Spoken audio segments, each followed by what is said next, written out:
Good afternoon. Okay, today we have joining us our NEC Director, Brian Deese, who's just going to give some brief opening remarks. He'll take some questions, and then we'll do a briefing from there. Take it away. Hello, everybody. Hello. It's good to be here today. All right. Enthusiasm, I like that.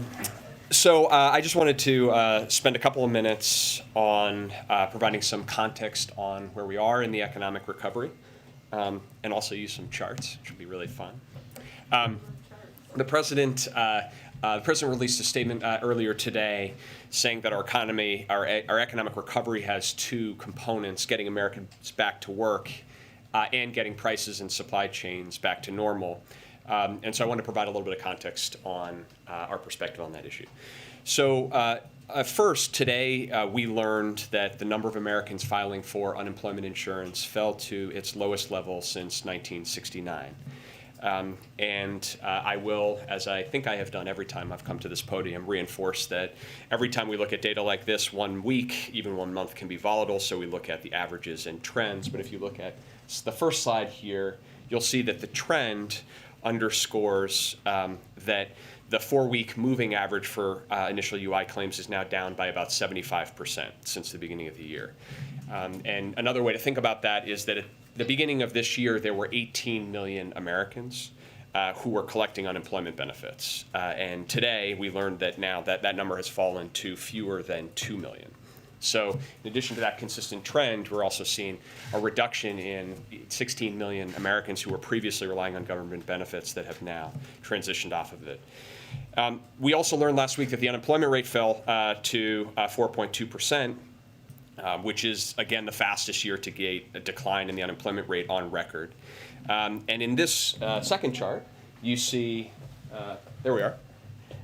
This second chart, you see that is not only the fastest decline, but it's also very significantly accelerated from what was projected at the beginning of this year. So the I guess mauve, what color is that? That light brown line. Mauve, is that right? No, okay. Getting clear feedback from the front row that it is not mauve. The brown line, the light brown line, shows the projections from the beginning of this year prior to the passage of the American Rescue Plan, which showed that it projected to take our economy until the end of 2024 to get to an unemployment rate of about 4.2%. And now we have reached that in the fourth quarter of 2021, which underscores both the significance of the American Rescue Plan in helping drive a strong labor market recovery, but also just the benefit for the American people of reaching that point. I would just note as well, in terms of labor market strength, that we have also seen encouraging signs in labor force participation, because when the unemployment rate comes down, it can be because people are joining the labor force or coming out. And we saw that the prime age employment to population ratio, which is the metric of that economists generally look at, increased by 0.5% last month, and we've now recovered nearly 85% of our pandemic drop in that metric. So we've seen very strong labor market developments, and those labor market developments are coupled by strong developments in overall economic growth and in household income and demand. And so that puts us in a position where today real household income is higher than before the pandemic. So real household income for the typical American family is $350 a month higher now than before the pandemic in real terms, accounting for price increases, accounting for inflation. And so that strength of the labor market, that strength of household balance sheets, that strength of economic growth positions us uniquely well to deal with the challenges that we face of prices and supply chain issues. In fact, uniquely among industrialized countries, we are the only country that has seen GDP now recover from its pre-pandemic levels, has seen household income recover from its pre-pandemic levels. So that positions us uniquely well. And so on that note, we are, as you all know, very focused on addressing the issue of prices and supply chain bottlenecks head on. from that position of strength. Tomorrow we will get data on consumer prices for November, and I'm not going to attempt to predict what those data are. Outside forecasters expect those data to continue to show price increases to remain at elevated levels. But I want to provide a little bit of context on that front as well. The first is that data is by definition backward-looking, and so it won't capture some recent price movements, particularly in the area of energy. And so, for example, prices of gas at the gas pump are now down nationally. They're down about 9 cents. But to put some context on that, this next chart over here, this shows the inflation-adjusted real price of gas at the pump over the last 10 years. And what it shows is that on average, over the last 10 years, and in fact, this is true over the last 20 years, the average price at the pump for a gallon of gas has been about $3.13 in real terms, inflation adjusted. And so today, 20 states now have pump prices that are below that 20-year average. And as prices come down nationally over the next couple of weeks, as we expect and hope that they will, we hope to see more states falling into that category. Those price reductions will not be reflected in the data for November. In addition, this week we've seen natural gas prices fall. They're now down 25% from their average in November, and that is good news, particularly looking into the winter home heating season. I know several of you reported on and were focused on natural gas price increases earlier this fall, portending potentially big increases in heating costs over the winter.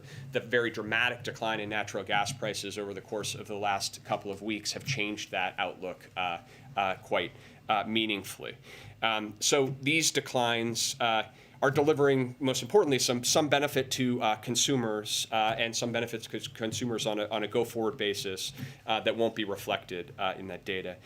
Secondly, we've seen some near movements on other commodity prices over the course of the last couple of weeks. We've seen shipping costs to move a container from Asia to the United States come down by about 25% over the course of the last couple of weeks. The price of wheat, the price of pork has come down, and importantly, used cars as well. I know many of you have seen and tracked in some of the recent price data that used cars have played an outsized influence. There's been challenges in the used car market, including relating to reflecting the fact that rental car companies sold off their fleets and were buying back. We anticipate that some of the recent decline in used car prices at the wholesale level indicates that we may see prices decline there as well. Again, that won't be reflected in backward-looking data from tomorrow. And lastly, the consensus estimates of outside experts continue to forecast and project that price increases will moderate going into 2022. The blue chip consensus for core PCE inflation, for example, by the fourth quarter of next year is down to 2.2%. For example.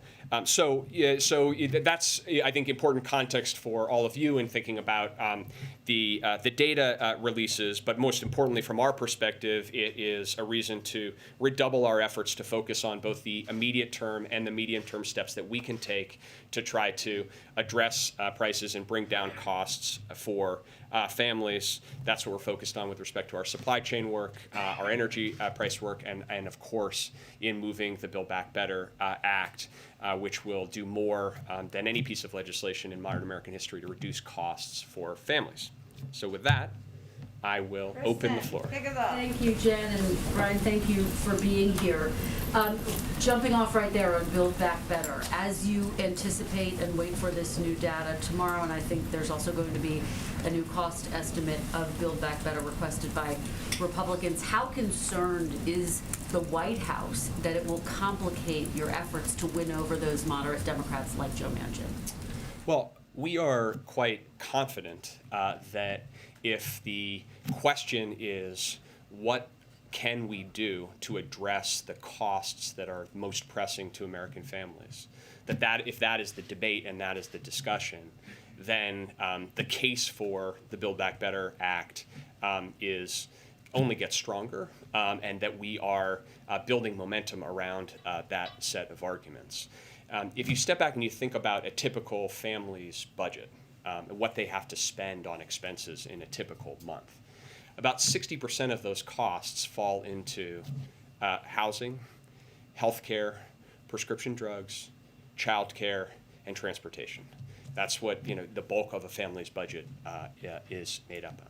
And on each of those areas, the legislation that the president has prioritized and is moving through Congress would address and reduce those costs. And so I think that if that's the debate and that's the question, how can we address those costs that families are facing?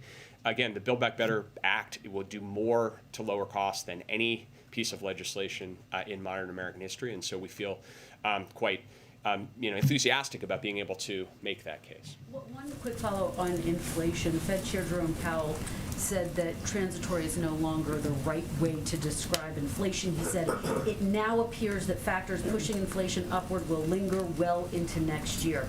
Given that, do you believe that this inflation is now more entrenched and not transitory? What we believe is that price increases elevated at the level that we're seeing hit American families in their pocketbooks, and we need to do everything that we can to address those directly. We also believe that the strength of our economic recovery, the strength of our labor market, and the strength of wage increases and the steps that we've taken to try to provide some relief to American families position our economy and American households uniquely well to address what is a global issue around price increases in the context of supply chains and otherwise. But is Powell right? Will these increased prices last through next year? Well, I am not going to get into the prediction business, other than to say, and I'll echo what I noted at the beginning, is that most outside independent forecasters continue to see price increases moderating meaningfully over the course of next year. Mary? Along the same line, the president did try to set expectations in his statement today, saying you expect inflation numbers to stay high, but that doesn't reflect the reality. So when do you expect the reports will actually reflect this? Well, I would just point to some of the real world data that we're seeing, which is that we've seen gas prices come down. We've seen natural gas prices come down. We've seen real progress in unsticking some of the supply chain bottlenecks that have persisted in our economy. I was noting on supply chains that there's actually now some reporting that the principal concern is on the back end of the holiday season, too much excess inventory, and people have overordered. And so certainly these are not these are things that don't work themselves out overnight, and I will go back to what I said at the beginning of this. We never over-index on any one piece of data or any one data release, but we're going to stay focused on what we can do to try to address these prices in the immediate term. Thank you, Jen. Just talking about sort of gas prices coming down, Brian, a group of bipartisan lawmakers, 6 of them from Texas, as you're probably aware, sent a letter to President Biden about not reinstituting a ban on U.S. Oil exports. What is the position of the White House on that, considering the letter was sent explicitly saying that the White House is considering a move to that effect? It's not an issue that we're currently focused on. The president, in our focus on energy markets, has made clear to the team that all options should be on the table to try to address challenges in the market and bring relief to American consumers. That's certainly the approach that we have taken to date in our international engagements, our diplomatic engagements, and actions we've taken, including the exchange and sale from the Strategic Petroleum Reserve that the president announced about 10 days ago. So we'll continue to work on those issues. We'll continue to work with states and localities to make sure that they have the support that they need, but that specific issue is not one that we're currently focused on. Sorry, just a quick follow-up. In terms of sort of your overall, economic growth sort of forecasts from the White House, given the fact that the Omicron variant is spreading rapidly, some economists have started factoring in sort of a slowdown in demand and, for services and hiring in general. What are sort of your expectations just over the next few quarters in terms of sort of overall economic growth in the U.S.? Well, we, like others, are obviously tracking very closely the questions raised by the Omicron variant and are waiting and watching the information as we receive it with the understanding that we need to know more, but we are learning some. We've seen some encouraging data coming out recently.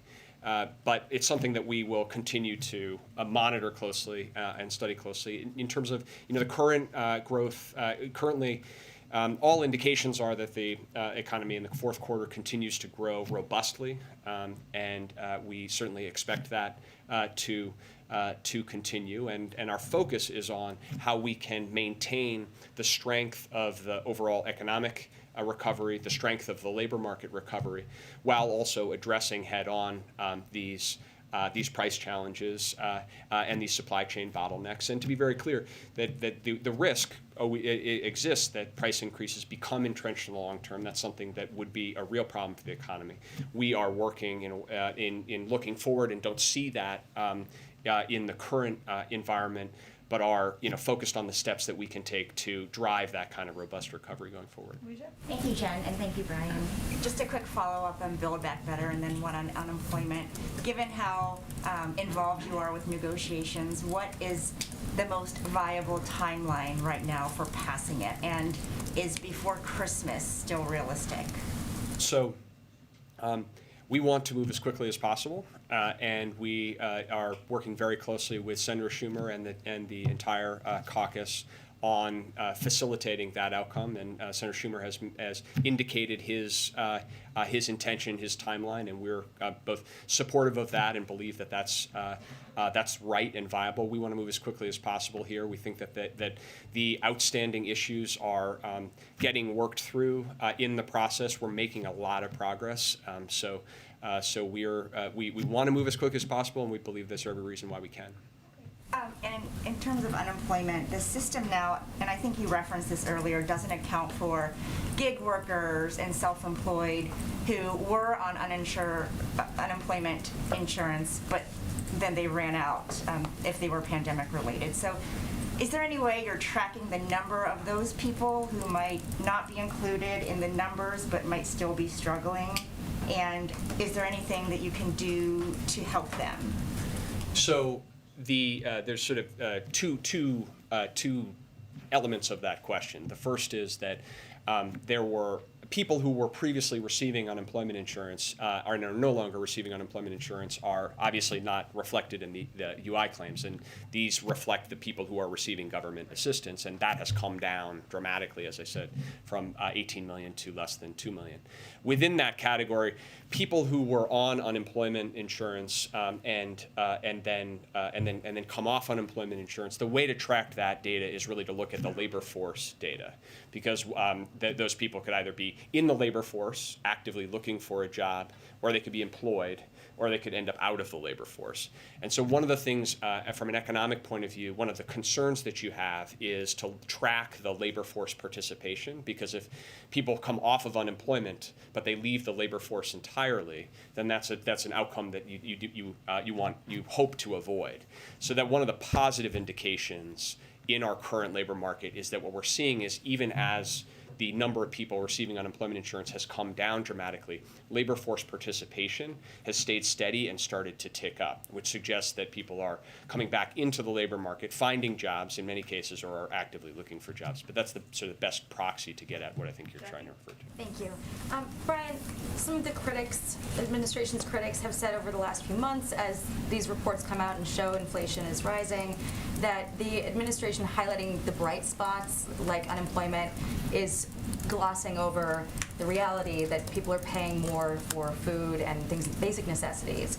And a lot of the people who are impacted the most are the poorest, or they're on fixed incomes. They might not be moved by an unemployment statistic. So what's your message to those people, especially getting closer to the midterms?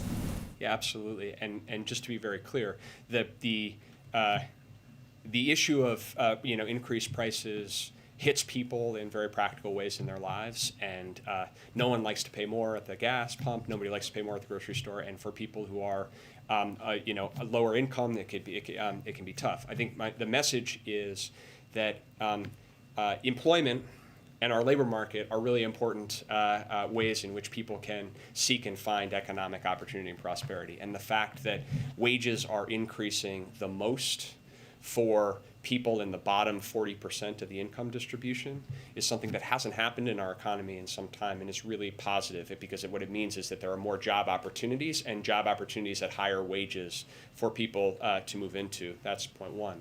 Point two is that in terms of household income and their balance sheets, if you look at the bottom 25% or the bottom 40% of households, and you look at both the increase in wages that people have received and the benefits that people have received, because in the American Rescue Plan, for example, we passed a child tax credit that is now going to families on a monthly basis. We provided checks to people in there. And you look in the aggregate, household income for those people in the lower ends of the income spectrum is actually higher today on a monthly basis, even when you take into account increased inflation. So that's not true for every person, and every individual has challenges, and we want to speak to all of those. But in terms of overall, economically speaking, because of the strength of the economic recovery, the strength of the labor market, and the support that we've provided over the course of the year, people are better positioned today to deal with these challenges, which are real and which are tough, and which is why we're focused every day on what we can do to try to alleviate them. Does the administration see inflation as a driving need to extend the child tax credit? Our view is that the child tax credit is a really important basic support for families, and that we should extend it, and we should extend it because it's doing what we hoped it would do, which is dramatically reduce child poverty in America, dramatically reduce poverty in America, and give families some breathing room in a very strong but uncertain recovery. So certainly it's the president's position that we should do that, and we can do that. I would just underscore, we can do that as part of Build Back Better in a way that is fiscally responsible, fully paid for, won't add to any inflationary pressures in the economy. Heather? Yes, thanks. Brian, can you give us any timing on when the president may name additional Fed nominees? Is that process drawing to a close? Could we see something next week? I cannot. Josh? You alluded to the forecast for tomorrow's number. I know you didn't want to name any, so allow me. Great. 6.8% is our median estimate year over year. That's higher than last month, which was 6.2. The month-over-month figure is 0.7 or 0.9. So in other words, they're sort of showing different things. Year over year is getting worse, month over month getting better. My question for you is, where are we, do you think, in the arc of inflation right now? You've referenced forecast bringing it down by Q4. Do you think the wave is cresting? When you talk about backward-looking data, do you think that inflation is leveling off, the data aren't just capturing it, or do you think it's going to get worse before it gets better? So, a couple of points. First, I'm not going to try to predict or project. Your projection is an aggregated estimate of a lot of people who've thought about this, and I'm not going to get into the projection game. We obviously do our own estimates. The second is you raise an important point. I think this is good context for in anticipation of it, which is because of what we have seen over the course of the last 12 months or 11 months, the year-over-year headline number will be elevated compared to historic levels under any circumstances. That's baked in, and that's largely a function. Well, that is 100% a function of everything that happened starting before November of this year. So in a sense, the year over year it should be taken with that context. In terms of your question about the timing, I think that we are in a place where we are seeing some of the when you look at what are the underlying issues that are driving this price pressures, we are seeing some movement that is notable. As I've spoken about on energy, with respect to the supply chains, and our focus is on tracking that across time, because we think that will be what will end up flowing through to affect those numbers across time. This is not, I would not try to project on a week or month by month basis because these numbers move around. I mentioned used car prices, and a lot of people focus on what's happening at the wholesale markets when dealers are buying used cars, because that is really an indication of where the prices are going. But that could take a month or two to filter through into data. So in each of these cases, there are specific elements. We'll continue to look closely at them. But I think you are seeing in some important areas some movement that is notable. Do you think the wave is cresting, or is it too soon to say? We're going to continue to focus on what we can do to advance this recovery and advance this recovery in a way where typical households continue to have some of that breathing room, and more Americans are able to take advantage of a job market where there are historic opportunities out there. Phil? Thanks, Brian. Just two quick ones, if you don't mind. One of the concerns last month on the top line numbers was that perhaps it was broadening out a little bit. I'm thinking particularly not just pandemic-driven price increases, but maybe rent being one specifically. Have you guys seen anything in that side of things, not driven by the pandemic, that has raised concerns as you've looked at the data? Well, I'm glad you raised this issue around housing and shelter prices, shelter being either rent or homes, because I think it connects to a point that Kristen, you raised, which is we have for years in this country had a problem of inadequate housing supply, of single-family homes to buy and of houses to rent. It is decades in the making of underinvestment in affordable supply, particularly in areas of the country where there is the most economic opportunity. And so it's a persistent challenge of people wanting to move to a different part of the country where they might have a job opportunity and are costed out of that because of housing. The answer to that problem is to make a historic investment in increasing the supply of affordable housing in America. That is the real answer to that question. And the sooner that we do that, the sooner that we initiate that process, the sooner that we are going to actually address that underlying challenge.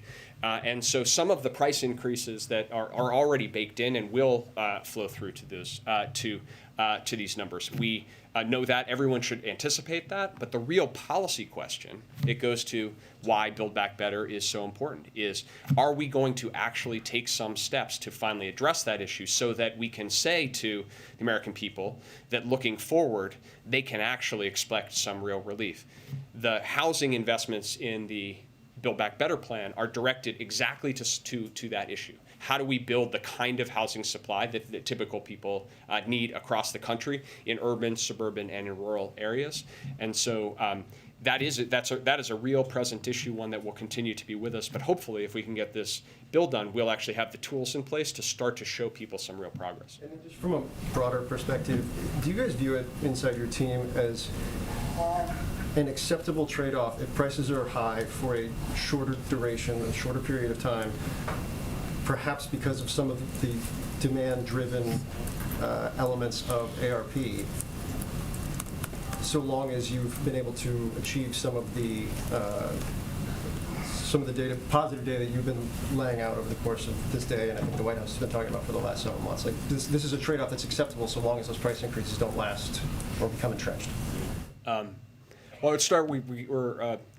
We're humble enough to not suggest that we control all the levers of the macroeconomy, and we're in a complicated, uncertain global environment. And number one, number two, I think that our view, and I think borne out by what you're seeing internationally, is that the challenges of supply chains, of price increases, of the issues of labor supply are persistent across industrialized countries. But what's unique about the United States right now is the strength of our economic growth, the strength of our labor market, and that is in no small part due to the American Rescue Plan. So we're absolutely, not satisfied or want to accept a situation where Americans are paying high prices when they can't afford it. I think where we are in this economy is one where we have real strength, and that positions us to address real challenges that we need to. Do a few more. April. I want to go back to the child tax credit. December 15th could be that last check if BBB is not passed for the child tax credit. If it's not passed, what does that do to this child poverty rate that you have been touting so much, how you slashed it? Does it stay the same, or do you anticipate a rise with that? Well, We are confident that we're going to get Build Back Better passed.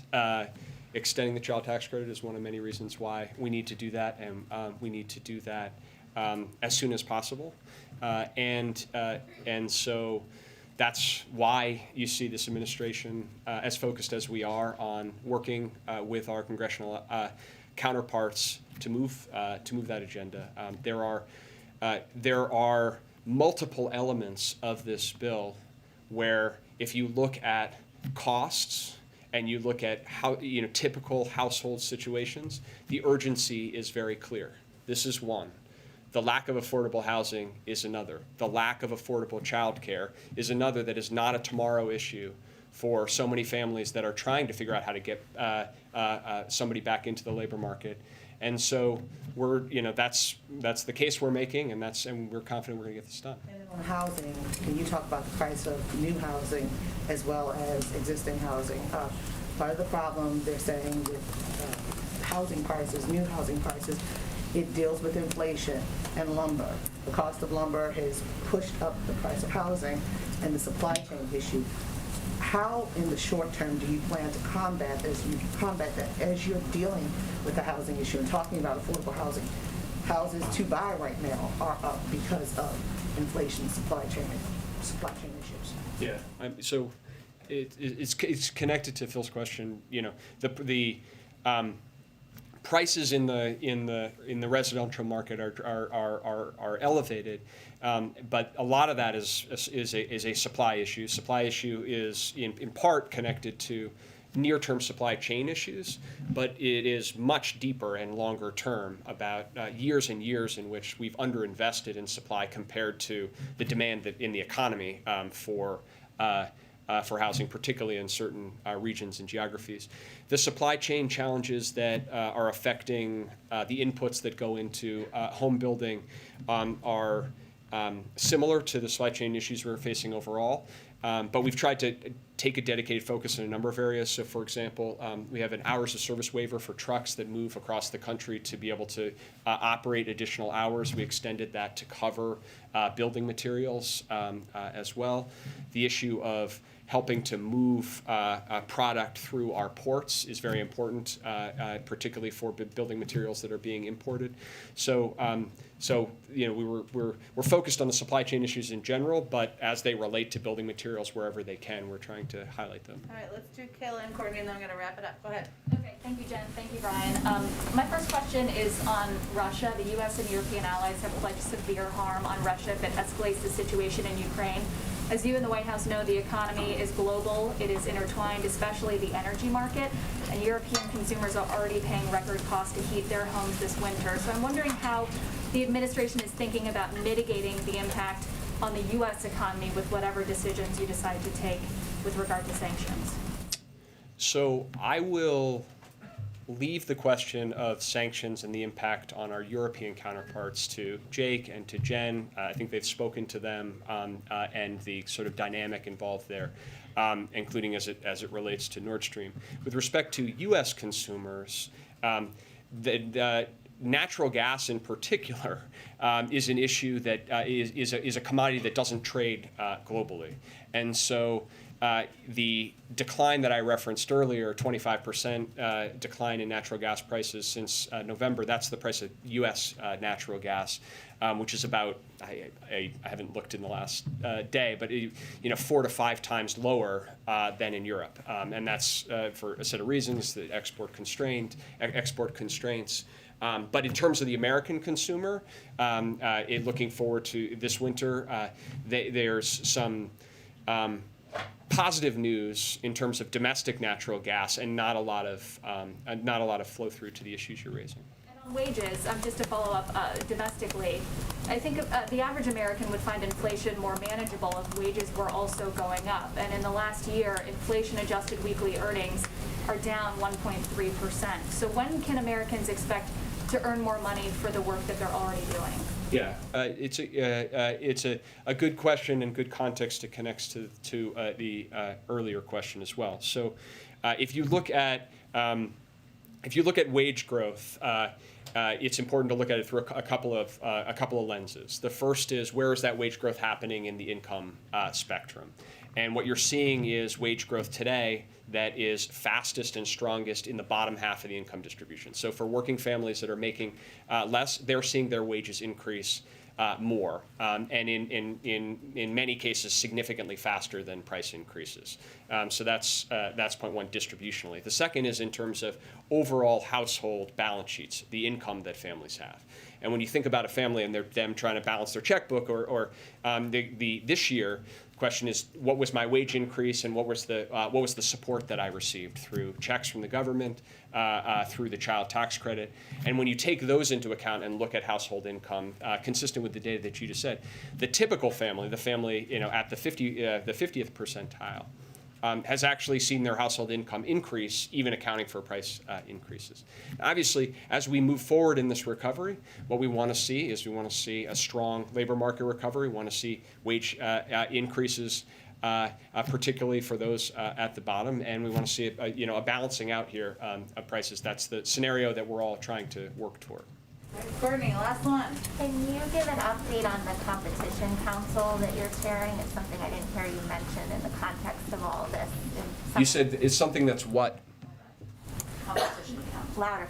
The competition Yeah. council, you never mentioned it in all of this. Can you talk about some of the accomplishments of that council and what you all are working on right now? Sure. I'm excited for the interest, and we will have. I mean that sincerely. Settle in, everyone.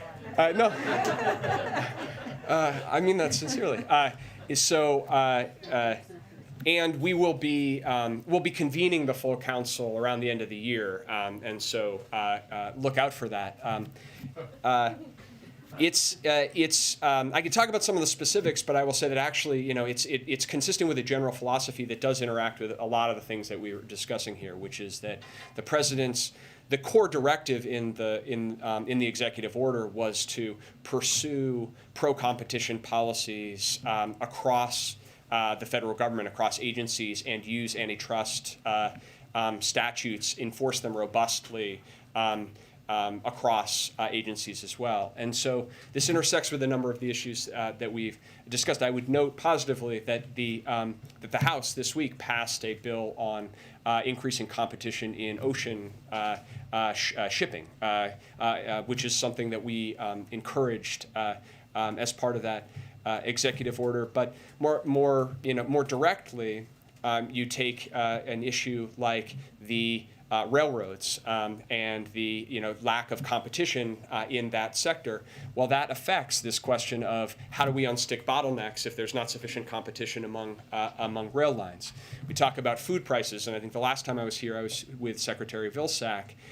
When you look at most of the increase in food costs, you can isolate a significant portion of that to meat, beef, pork, and chicken in particular. Those are very concentrated industries where a small number of meat processors control the industry. And so what you've seen is prices for the farmers go up, prices for consumers go up, and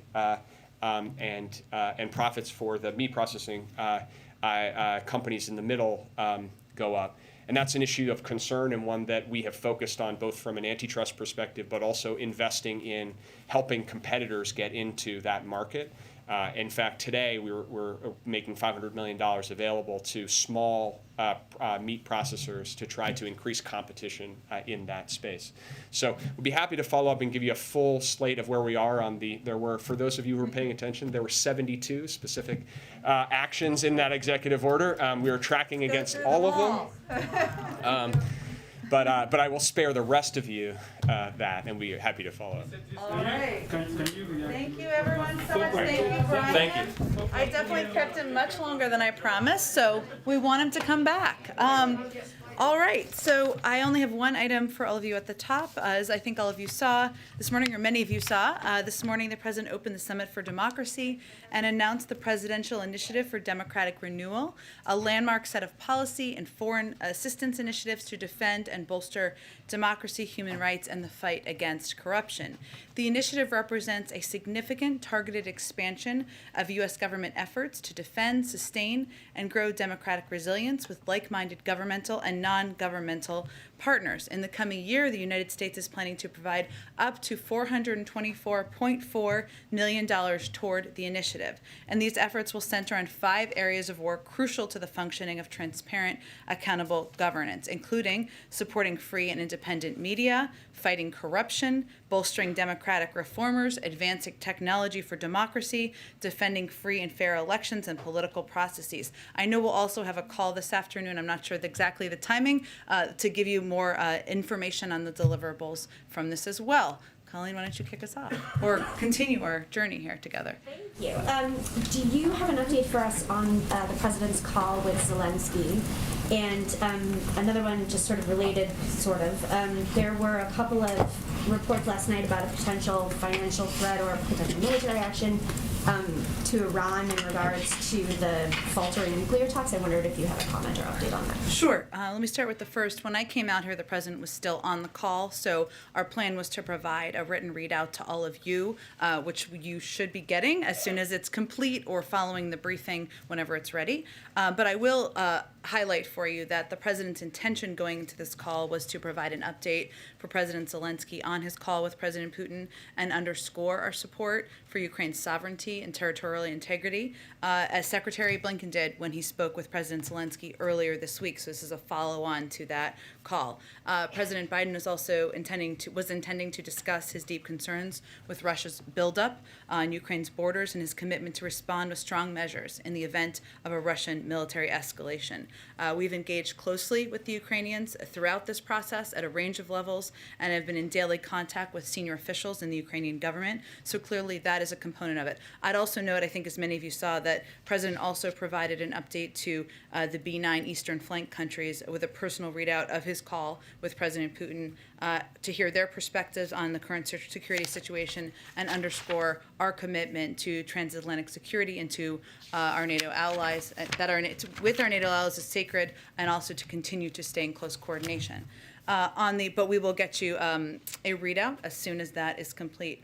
On the Iran question that you also posed second, I do have an update for you. As we've said many times from this podium and elsewhere in the government, President Biden is committed to ensuring Iran never acquires a nuclear weapon and believes diplomacy in coordination with allies and regional partners is the best path to achieve that goal. We believe a diplomatic resolution offers the best path to avoiding a nuclear crisis. However, given the ongoing advances in Iran's nuclear program, the president has asked his team to be prepared in the event that diplomacy fails, and we must turn to other options, and that requires preparations. We have made clear to Iran that the only path out of sanctions is through nuclear compliance. We have kept all the sanctions that we inherited in place, and we have consistently enforced sanctions, all while also presenting the clear path of their removal. If diplomacy cannot get on track soon, and if Iran's nuclear program continues to accelerate, then we will have no choice but to take additional measures to further restrict Iran's revenue-producing sectors. While I'm not going to get into additional specifics on that front, I can provide you a little update on some of the coordination that we're doing on the international front. A senior Treasury official will lead a Treasury state delegation to the UAE next week to talk about sanctions compliance. The delegation, which will be led by OFAC Director Andrea Gacki, will focus on engagements with the private sector and key UAE government officials to discuss our understanding of the companies and financial institutions that facilitate non-compliant Iranian commerce that runs through or touches the UAE. This trip follows a range of conversations that our National Security Advisor, Jake Sullivan, and Brett McGurk had in October, that obviously Rob Malley and Brett McGurk had in November, and Deputy Treasury Secretary Adeyemo also had in November. And this is part of our extended outreach to our partners around the world to ensure that we are preparing for a range of contingencies. Do you have a timeline on, how long the diplomacy is going to continue before you have to resort to other actions? I'm not going to present a deadline today, but what I can tell you is that we have presented a diplomatic path forward. That path is still open, but based on the outcome of the last round of talks and the ongoing advancements in Iran's nuclear facilities, we are laying the path for the groundwork for another path entirely. So it's just meant to be preparations. Jen, the president said he hoped to announce by tomorrow meetings between Russia and NATO allies about Russia's concerns. Do you have any update on that meeting and who may be attending?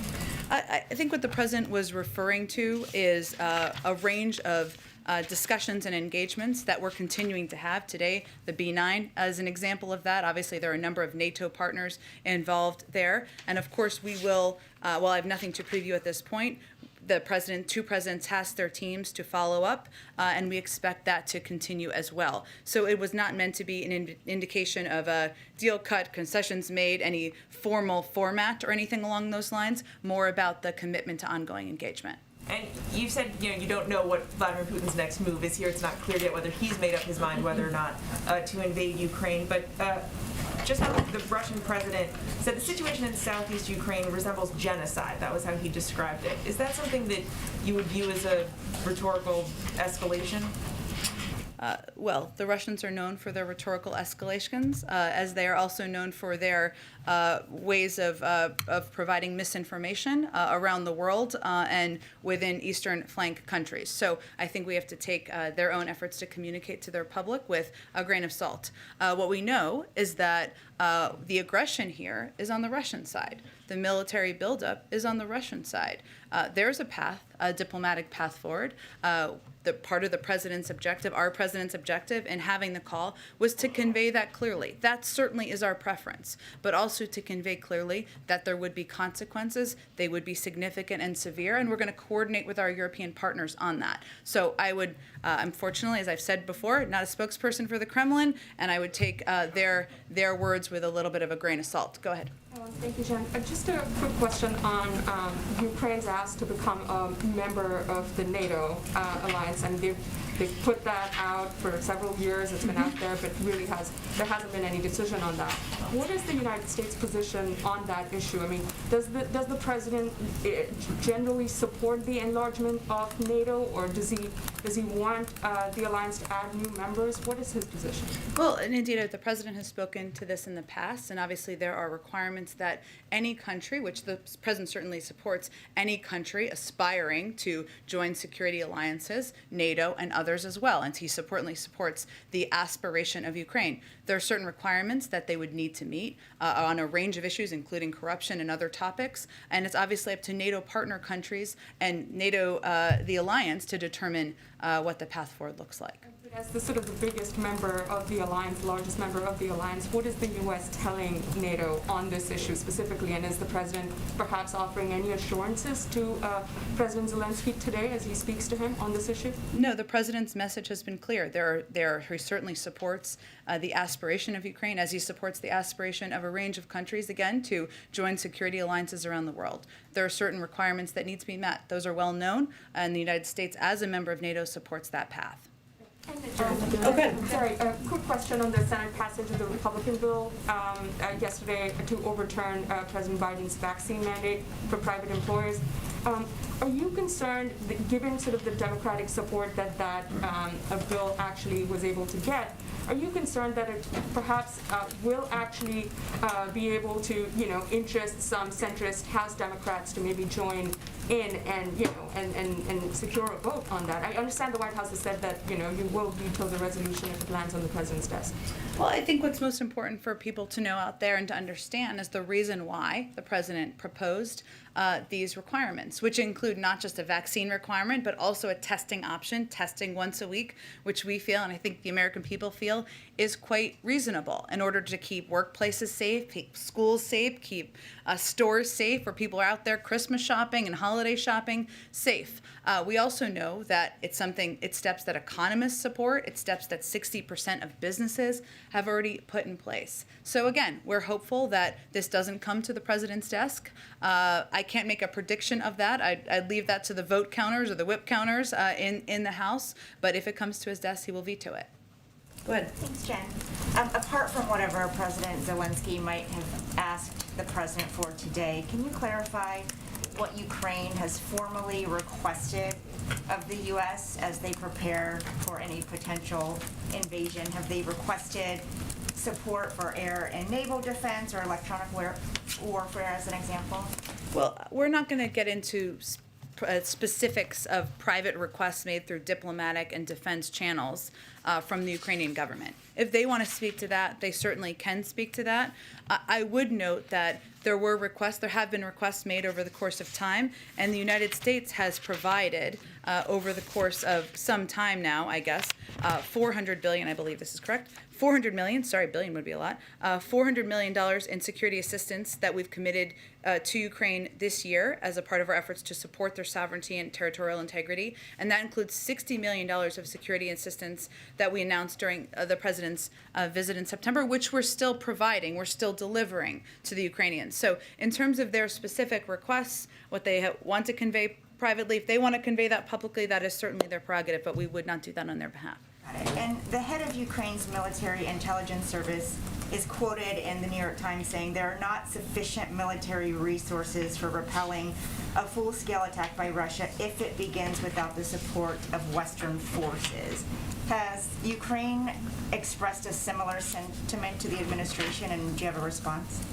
Again, I'm not going to get into private diplomatic conversations, but I will convey to you, and what the president would convey, has conveyed, I'm sure is conveying directly to President Zelensky. Our objective is to make clear the significant and severe economic consequences if Russia were to invade Ukraine, not just from us, but from the global community. Obviously, it's up to President Putin to decide how he's going to respond to that, what steps he may or may not take as it relates to that. But I think what the public should see clearly, whether it's the Ukrainian public or the global public, is that the United States is standing up for what we believe are democratic values, for the territorial the sovereignty of Ukraine, and our objective is to prevent that from happening.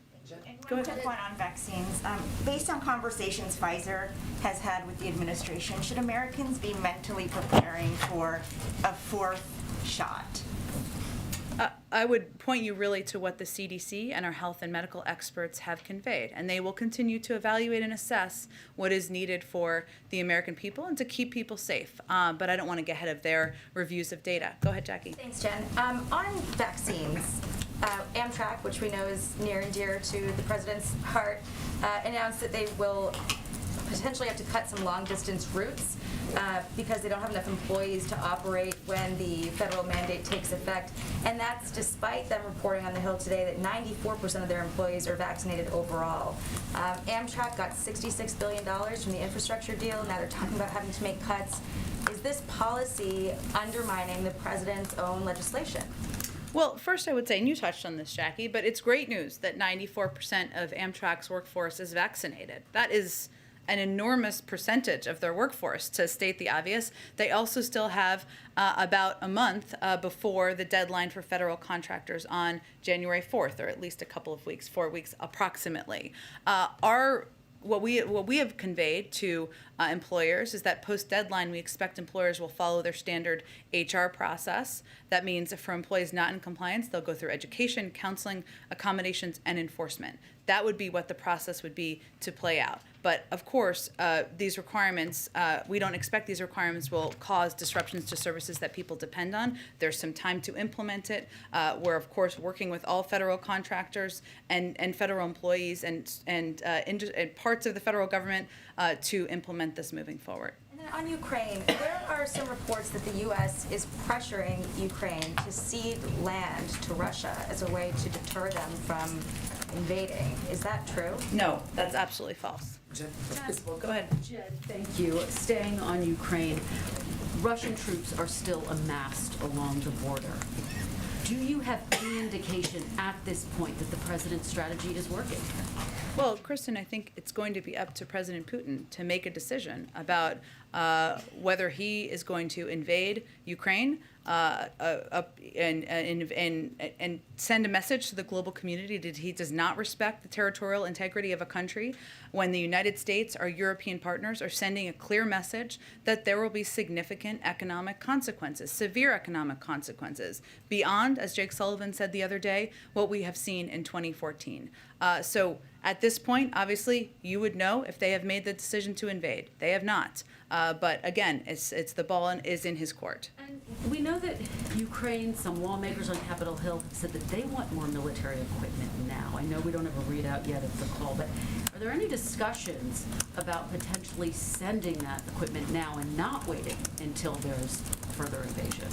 Well, there is equipment that we're continuing to provide. That is a follow-up from the President Zelensky's meeting with President Biden back in September. So that is something they're continuing to receive. And of course, there are a range of options under consideration, but nothing I can preview at this point in time. More. They're basically saying, yes, that is the case, but given this current situation, they actually want it. Absolutely, I understand that, and they've conveyed that publicly. I don't have anything to preview at this point, but certainly we have been a strong supporter of not only the sovereignty of Ukraine, but also through security assistance, and the president has a long record of that. I could do one just domestically on the child tax credit and really just following up on the question that April was asking. Yeah. Are there any discussions about potentially pulling that piece out of Build Back Better and passing it unilaterally as a standalone bill if Build Back Better doesn't pass by Christmas so that there isn't a lapse? Well, I think April, I don't know where she went. Okay, there she is. I was pointing to her in the ether there. April raised an important point here, which is that December 15th would be the last child check from the child tax credit because it would expire January 1st. One of the reasons that we have been pressing for the passing of the Build Back Better is because there are key components of this package that would lower costs for American families early next year. So when we talk about inflation and we talk about costs and how they're impacting families' budgets, that's why we, Leader Schumer and others, have been pressing so hard to move this forward. In terms of the mechanics of legislative vehicles, I'd really point you to the Senate on that. But again, that is a timeline, and that is something that we are well aware of. And to go back to, I can't remember who asked the question before, maybe April, maybe Jackie, I'm not sure. It is true that in part because of the child tax credit, we cut child poverty in half. I'm not an economist. I can check and see if there's more predictions of what the impact of the lack of existence of that would be, but that sends a clear message about the impact that has had on low-income families, on families who are struggling to put food on the table, and it's been a pivotal contributor to our success in doing that. Go ahead, Kash. Thanks. I just want to circle back to the President's comments yesterday about NATO allies. He said that he hoped by Friday he would, quote, be able to announce meetings at a higher level, not just with us, but with at least 4 of our major NATO allies and Russia to discuss the future of Russia's concerns relative to NATO writ large.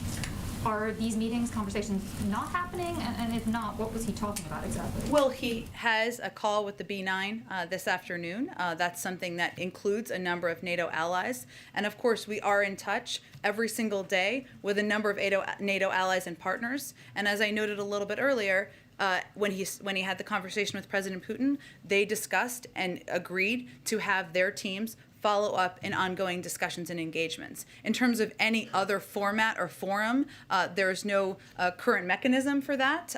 But right now, our focus is on engaging with the Europeans, many of our NATO allies doing that at a very high level, as the President referenced, and also following up, as was discussed in his call with President Putin. Expect some kind of announcement tomorrow about some sort of conversation with the sort of entities he's talking about accommodations. Not one that I have to predict at this point in time. Go ahead. Oh, go ahead, Catherine. Go ahead. The President today spoke about global press freedom during the summit. Yeah. Just wondering if he's going to commit to holding a year-end press conference this year.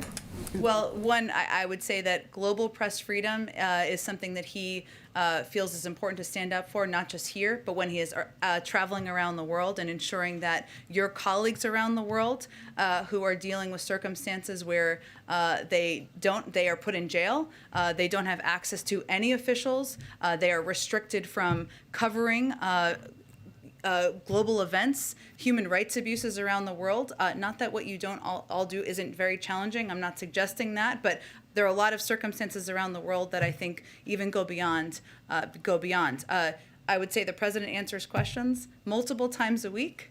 I think he's done it already several times this week. I don't have a formal press conference with embroidered cushions to predict for you at this point in time, but I can assure you that he will take your questions many, many times before the end of the year, and he looks forward absolutely to doing that. Go ahead, Josh. Can I just ask quickly on Iran? Yeah. You spoke to measures you're preparing. Are there particular sectors that these sanctions would be aimed at, or can you give us any more detail about what options are on the table? Sure. Certainly understand your question, Josh. I think part of the effort of our OFAC director director and going to the UAE to have these discussions is to have these discussions at that level about the range of sectors and options, but I don't have anything else to preview at this point in time. Concerned that existing restrictions are being violated with regards to this trip, like people are finding a way around existing. We're talking about, we have kept the sanctions in place. We're talking about additional steps should they be needed. Obviously, a diplomatic path forward and having a constructive dialogue through the P5+1 format is our objective, but we're preparing a range of options in addition to what we have in place. Did any of the P5+1 other than on these measures? That's part of our discussions, and this is part of our OFAC director's trip is building on conversations that Brett McGurk, that Jake Sullivan, and others have been having in Europe as well. Go ahead. Just a quick question on, just real quick question on the Democracy Summit. You Sure. mentioned the $424 million. Yeah. Do you have a sense how much of that is already appropriated versus how much would need to be approved from Congress? Let me check, Scott. It's a really good question. I don't have that in front of me, but I will check for you, and I'll get that around to all of you after the briefing. Go ahead, Ashley. Two very quick questions on Ukraine. One, why did President Biden immediately call top U.S. allies right after speaking with President Putin and waited 2 days to call President Zelensky? He was traveling yesterday, I think, as you all know, and he was looking forward to having a good, lengthy call with President Zelensky today, which I expect he will do. I would note that we also followed up with Ukrainian counterparts at a lower level than the president, so it was just a matter of scheduling and getting it all on the books. And yesterday, the president also said that combat troops on the ground in Ukraine are currently off the table. Can you give us a sense of what would change that calculation when they would be back on the table? That's not currently part of our discussion or part of our policy calculations, so I don't have anything to predict on that front. Can I ask you Go ahead, question Dylan. Jen, thank you. On Afghanistan, there's in recent days some parolees or people seeking parole have started to be denied who are looking to flee from Afghanistan.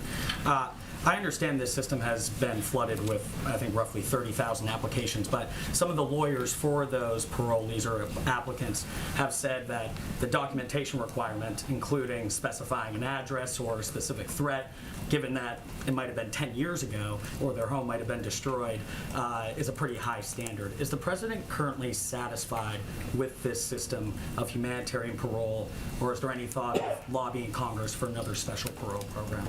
Well, here's what we're doing. I know you didn't exactly ask me this, and you followed this closely, but for others, through Operation Allies Welcome, we're proud to have welcomed more than 74,000 Afghans to the United States and have received funding from Congress to accept up to 95,000 through Operation Allies Welcome through the current fiscal year. So obviously what we're doing now is continuing to process through a vetting process and there are requirements of that, of course, as there should be. That's in addition to Afghans who are admitted through the U.S. Refugee Admission Program and other pathways. You touched on this, Zolan, a little bit, but the infrastructure to support refugee resettlement was decimated by the prior administration. We've been working hard to rebuild that capacity. I would say the success we've had to date of welcoming that number of people is a reflection of the fact that we've made some progress in that regard. And right now, DHS is processing applications for Afghan nationals located outside of the United States who are seeking humanitarian parole based on urgent humanitarian need or significant public benefit reason.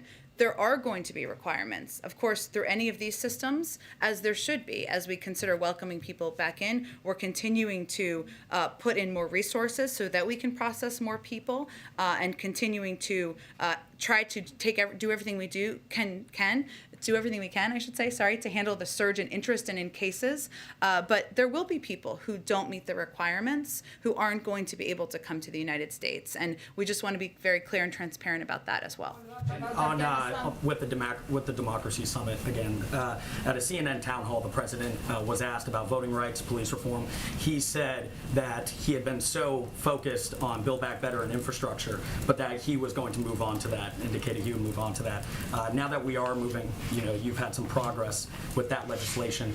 Is there any update towards whether he would be more open to a filibuster carve-out, or just what exactly is he doing when it comes to those two legislative measures, given the summit going on? Sure. Well, one, I would say, as you heard the president say, having a summit like this is an opportunity to discuss how we can all improve our democracies, protect democracy around the world, and do that in coordination with not just leaders, but civil society actors, private sector, et cetera. That's the purpose of this summit. There are dozens of White House staff working every single day on voting rights and this priority. It's fundamental to upholding the rule of law. You've heard the president talk about this many times since he took office. He signed a historic executive order in March. We've worked to double the voting rights staff in the Civil Rights Division. He's appointed the vice president at her request to lead this effort. There are discussions, as you know, in Congress among a range of leaders about how to continue to move this forward, and we are eager, active participants of those discussions. I don't have anything more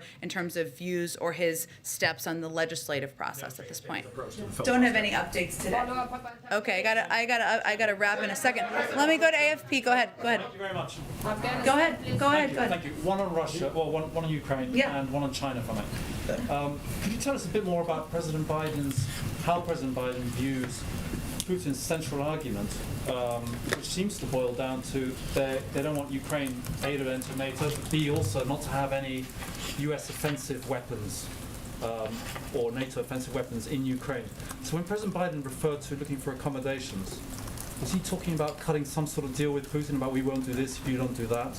Let me be very clear. President Biden told President Putin in their call that one nation can't force another nation to change its border. One nation cannot tell another to change its politics, and nations can't tell others who they can work with. We've consistently expressed support for the principle that every country has the sovereign right to make its own decisions with respect to its security. That is written into the underlying principle of the alliance, and that remains U.S. policy today and will remain U.S. policy in the future. As you know, NATO is a defensive alliance, and they don't have aggressive intent toward Russia. They've conveyed that. Leaders of NATO have conveyed that. Every step we have taken is to put in place the protective measures needed to defend our allies. So that, just to be clear about where the president stands, that is what he conveyed directly to President Putin. And a quick one on China, please, the Olympics at least. Would President Biden like European allies to join this diplomatic boycott initiative? Is he disappointed in the French very publicly not doing so? And just more generally, if you're going to talk about genocide in a country, which is, right there in the statement, is playing sports at all a kind of a reasonable thing to be doing? Why stop at a diplomatic boycott? Well, first I would say this is the decision we made, the United States made. The United States has been a leader in holding China accountable as it relates to human rights abuses, what we've seen in Xinjiang, which again the president and we have referred to as a genocide. And we have taken steps at the global level to lead this effort to put accountability measures in place. As it relates to the Olympics, we made a decision, the president made a decision, that we cannot continue with business as usual, that not sending a diplomatic delegation was making that clear, not just to China, but to the global community. There are others who have followed that same pattern and have taken that step as well. We leave it to other countries to make their own decision. I'm not going to express support, disappointment, or anything like that from here. They will make their own decision. And I will also just paraphrase, and I wish I had the quote in front of me, Senator Romney, where he said, and his quote was better than this, so I'm paraphrasing it here, but that we cannot leave global diplomacy on the shoulders of athletes who have been training their whole lives to compete in the Olympics. If you look back at 1980, and there was a boycott, all of those people who trained for the Olympics, it was left on their shoulders, young athletes who have been training their whole lives. We are sending a very clear message about our view on human rights, but we made the decision not to leave that on the shoulders of athletes. Let me just go to Raquel, and then we got to wrap up. Raquel, go ahead. Raquel, can we let Raquel? Simon, I'm trying to answer your question, and then I'm going to go to Raquel, okay? Can I say one thing, Raquel, and then I'll go to you? Simon, we're evaluating every single day. We don't want these to be permanent measures, and it is something that the president is getting updates from his COVID team every single day on. So my question is, the Omicron variant is now in 57 countries. The WHO issued a statement today and said that Africa has 46% of the nearly 1,000 cases globally. But almost 70 countries in the world have imposed travel ban on only black African nations. And the US is among the countries that have imposed sanctions on only 8 African nations when the variant is in 57 countries. Why don't you just lift it or impose sanctions on all the countries that have it? What will you say to those who believe that this is a racist ban that targets only African and black African nations? Simon, I would convey to you that is absolutely not the intention. That is not our policy. This was a recommendation of the health and medical experts because there were a large number of cases in South Africa, and they made a decision early on out of an abundance of caution and to protect the American people to slow the spread of the variant. This is not meant to be permanent. It's not meant to be a punishment. And we are evaluating every single day decisions on when to lift these restrictions. Go ahead, Raquel. Thank you so much, Jen. Since Go ahead, it's Raquel. Democracy Day here today in the White House, what is the White House assessment so far from what you guys are hearing or from world leaders and the commitments they are making? And also, what commitments would President Biden like to see from Brazil and other countries experience right now forms of democratic backsliding? What is President Biden expecting to hear from President Bolsonaro tomorrow? Well, I would say first that the president convened this summit in order to have a forum at a global level to discuss publicly but also privately. And he convened a private discussion with leaders this morning to engage, listen, and speak honestly about the challenges and opportunities facing democratic governments and how democracies can deliver for their citizens. And part of this is an opportunity, as I noted in my opening, to stand up for the freedom of speech, the freedom of press, for ensuring that as a global community, we are lifting up democratic societies, we are fighting corruption, we are bolstering democratic reforms. And the United States wants to be a country that leads by example and builds and repairs from the damage done for 4 years. Thank you so much, everyone. I appreciate you. Have a good day.